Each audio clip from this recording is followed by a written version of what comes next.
নেইমারের কেরিয়ারের সবচেয়ে বড় সিদ্ধান্তের সময় কি এসে গেছে? বিশ্বকাপের স্কোয়াডে জায়গা না পেলে কি সত্যিই আন্তর্জাতিক ফুটবলকে বিদায় বলবেন ব্রাজিলের সর্বোচ্চ গোলদাতা তারকা? প্রশ্নটা এখন শুধু গুঞ্জন নয়, বরং পুরো ফুটবল দুনিয়ায় আলোচনার কেন্দ্রবিন্দু। আর সময়টাও ভীষণ গুরুত্বপূর্ণ। ফিফা বিশ্বকাপ আর মাত্র কয়েক মাস দূরে, অথচ এখনও নিশ্চিত নয় বিশ্বমঞ্চে নেইমারের উপস্থিতি।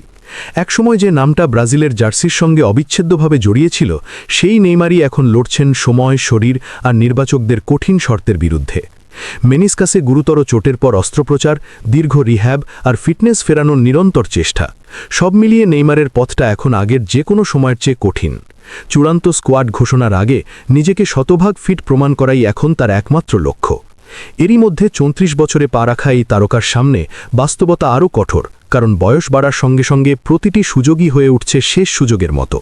নেইমার নিজেই বহুবার বলেছেন, আন্তর্জাতিক ফুটবলকে বিদায় বলার আগে তিনি আর অন্তত একটি বিশ্বকাপ খেলতে চান।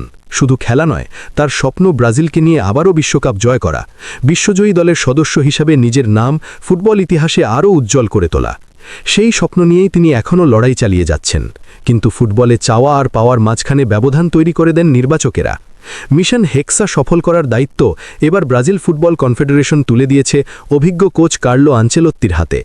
স্কোয়াড নির্বাচন থেকে শুরু করে ট্যাকটিক্যাল প্ল্যানিং, সব ক্ষেত্রেই পূর্ণ স্বাধীনতা পেয়েছেন তিনি।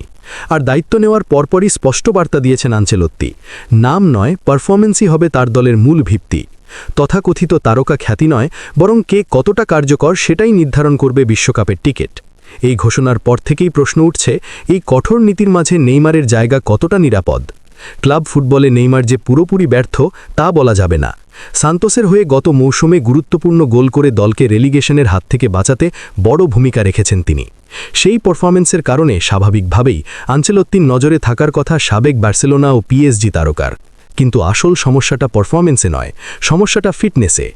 আনচেলোত্তির প্রথম এবং শেষ শর্ত একটাই, শতভাগ ফিটনেস।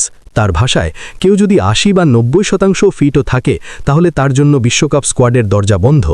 26 জনের তালিকায় জায়গা পেতে হলে শারীরিকভাবে সম্পূর্ণ প্রস্তুত থাকতেই হবে। এখানেই নেইমারের সবচেয়ে বড় চ্যালেঞ্জ। মেনিসকাসে চোটের পর অস্ত্রোপচার সফল হলেও পুনর্বাসন প্রক্রিয়া এখনও পুরোপুরি শেষ হয়নি।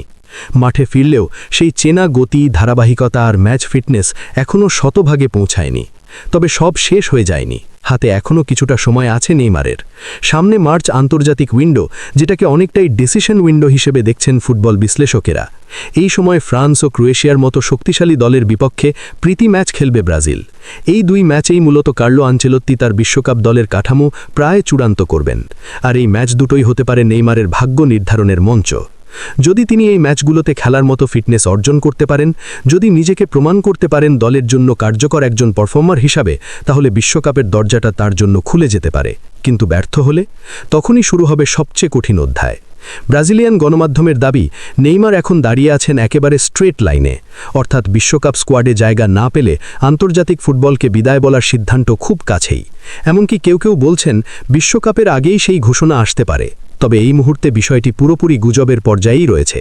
নেইমার নিজে কিংবা তার এজেন্ট কারো পক্ষ থেকেই এখনও পর্যন্ত কোনো আনুষ্ঠানিক বক্তব্য আসেনি। কিন্তু বাস্তবতা হলো, সময় দ্রুত ফুরিয়ে আসছে, আর নেইমারের সামনে আর খুব বেশি সুযোগ নেই।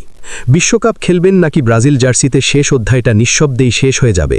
এই প্রশ্নের উত্তর লুকিয়ে আছে আগামী কয়েক মাসের পারফরম্যান্সে।